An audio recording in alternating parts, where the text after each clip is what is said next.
خب اکنون اشتراکچی دیگری برنامه ما یکی از مهمان‌های خیلی هم جوان برنامه ما که مرتبه اول است و در رادیو امروز به حیث مهمان شرکت میکنند حجم‌نگار شناخته دوستمراد شریپوف، شما رو خوش اومدید میگیم. سلامت باشید. دست اول من همین خودت سلام بگم نوروز جان. سلامت باشید. همین تلفن دا الو میگی مایم نوروز ای رادیو امروز. من خیال میکنم که اگم مرد بوزباله قدراج آواز دام خلقاوسی خیلی ای پیش میبینم رنگی سیم فیسم تو سلامت باشید. سلامت باشید. خودت یخی سر بلند باشی. با گروه شکرخند میاد گفت سیاست کار کردیم طرزم خراب نیوم. با همه باور میگه در تاکسی 33 اومده استفاده میگه فایزگل یوسف پاور گوش کرده اومدم همه قریبی پایان اومدن که بهادر غفوری رنگی روی کمر بای خونده استفاده باید روی کمر بچه میخواد سولفیده رجم کلیر باید خیلی میخوام یه سربلند باشه نه که تشکر زیاد که ما را به یاد آوردید و فریاد کردید میگه هر کی ما رو یاد کرد ما معقول داریم کم کم رو یاد بکنیم. بله از من رو یاد بود. سربلند باشین. تشکر که ما رو فریاد کردید. سربلند باشن. سال نوی میلادی سال 2019 با کلی هموطنان مبارکباد میگم. دست اول سال خوب بگذار، سال پرفیض و پربرکت و پربار بیاید و همه وقت تاجیکستان اون به مثل بهاران سرسبز و گلریز و زیبا باشد. بله و طول چند سال میشود که شما به حجم نگاری مشغول هستید؟ راستی گپ در یادم نیست. از خردسالی همین قشنگ میدونم چوجای زرین خوشدلان اندلب همین خردسالی صنف 11 بود کردیم که کاغذ اومد که باید شما دانشگاه دولتی صنعت تاجیک فرهنگ و صنعت تاجیکستان بیایید. بعد همین تا اومدیم نه بسیار سوال میتن که شما خودتون این کسب انتخاب کردین.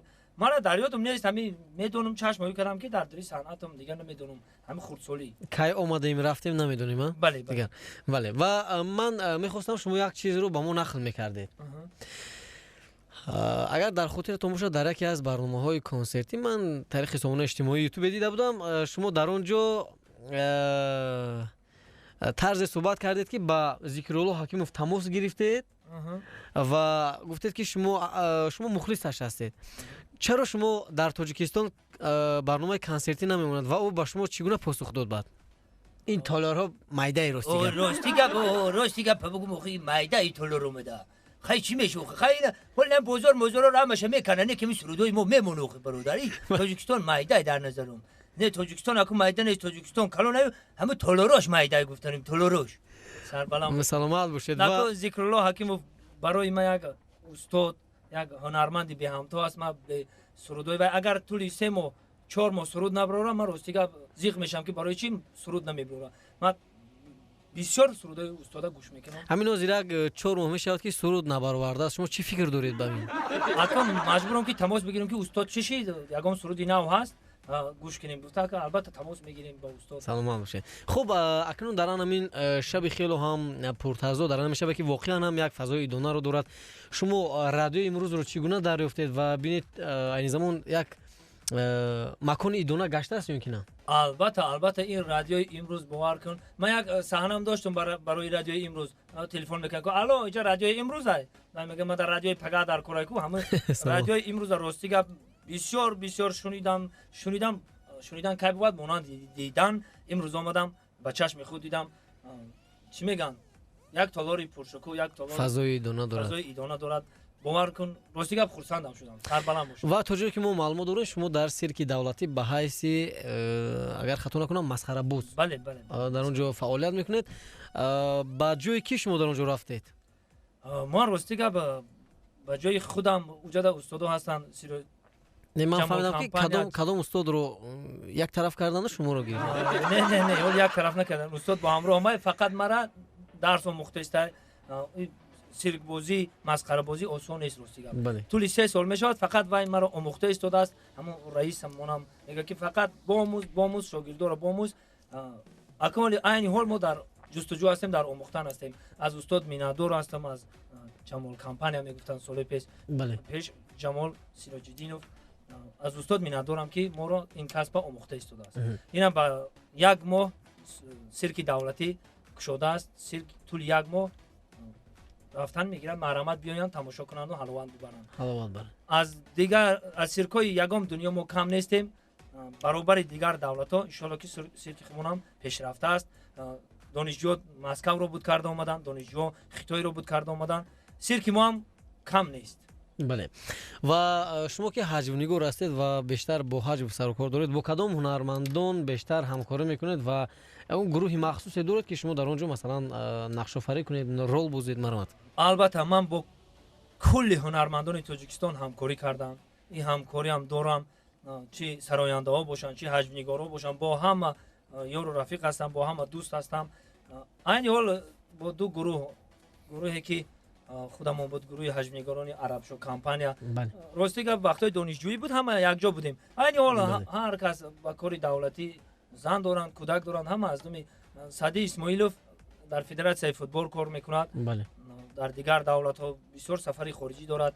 سنت الله میرزایف بوجم می شود، در تلویزیون ورزش رژیسور هستند. من در سیرک دولتی هستم. هر کس از خفای کاری خود. بله، یعنی فرصت نمیشود که یک جا شوید و یک صحنه آماده بکنید؟ البته فرصت کم است. کوشش میکنیم که یک جا باشیم.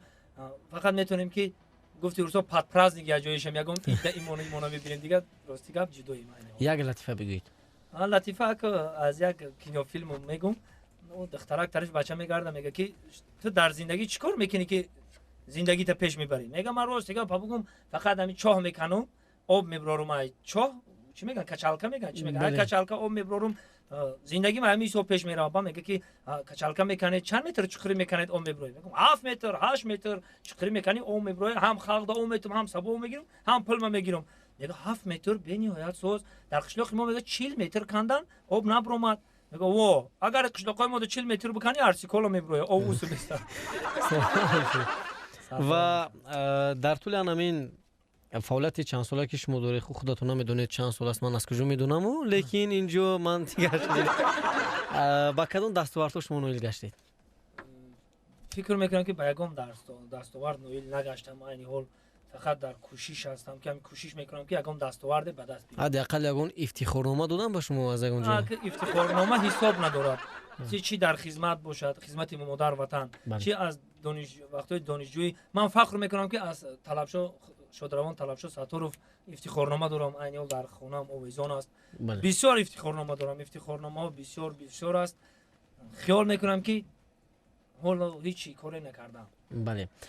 و در سال 2018 چگونه مشکلی ها بود که برای ایجادیات شما خلل رساند؟ راستی گپ من این فکر هم نمی کنم. یگام مشکلی هم نمیگم. راستی گپ من این خیلی کارا رو هیچ هم نمی کنم. من فقط هم یک راه دارم، صنعت، چی ساحه کینو باشد، چی ساحه سیرک باشد، چی ساحه حجو کوتاه حجوی میکنیم و چی صحنه ها پیشکش میکنیم. با ما یگام مشکلی نیست. البته فقط به صنعت. بله، راست است که شما اجاره می‌نشینید؟ راستی گپ عین حال نی.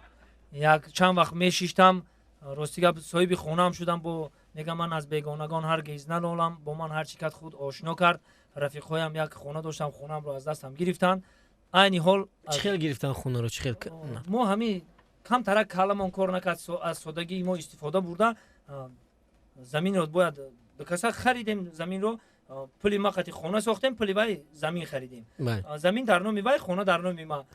استا روخ است صاحب زمین شده که خونه ما گفت خونه تا بکم بگی ببر دیگه. موندیم در میدون. انا راستی که ما این حال از جای کارم خونه دادن. شکر خدا در خونه دولتی هستیم. فکر میکنم که خونه خودمون است. بله. همین خیلی شخصی نیست، نباشه خود خودمان. شخصی نیست. تشکر زیاد. و در مورد خب چگونه تولید یافتن صحنه هایتون کمی حرف میزنید که مثلا شما برای همون نقش آفریدن یک صحنه چند روز تمرین میکنید یا اینکه شاید همین صحنه رو میگیرید و بیاید ثبت کنید؟ گفتم خیلی میروید. راست دیگه بگم گپی خودم میبینیم صحنه رو بسیار از اینترنت ها، بسیار از درون خلق و در بسیار جاها در توی معرکه ما رو میبینن که التماس کردن همین صحنه چه ما در همین قشلاق ما در همین دهه ما همین کار گذاشته است، همین کارو شما اجرا کنید. گفته با ما بسیار میگویند بعد این بسیار از اینترنت ها میگیریم و همین راستی گپ دیگه جای مشکلیش نیست. میگیریم میخونیم می خلق یگم جاش علاوه میکنید و اون رو صحنه کرده میبرید. بله. خب و امروز در ان همون دسته عرب شو با فکرم که برهم خورده است؟ برهم نخورده است. یک جایی مو فقط فعالیت نداریم. فعالیت ندارید اما از بر هم بدتر رو بله بله. خب و رهبر همون دسته کی بود در اون؟ سعدی جان اسماعیلوف. بله و سعدی جان که به فکرم که همه روزا در سفرها است دیگر معاونش شما هستید که. خب دوستان عزیز بیاید برای هم بازم صحبت ما جالب‌تر شدن میشنویم یک سرود و دوباره برمیگردیم به استودیو از ما و شما دور نباشید. برنامه ما با بهترین هنرمندان، حجم‌نگاران و واقعا هم سرایندگان ادامه دارد.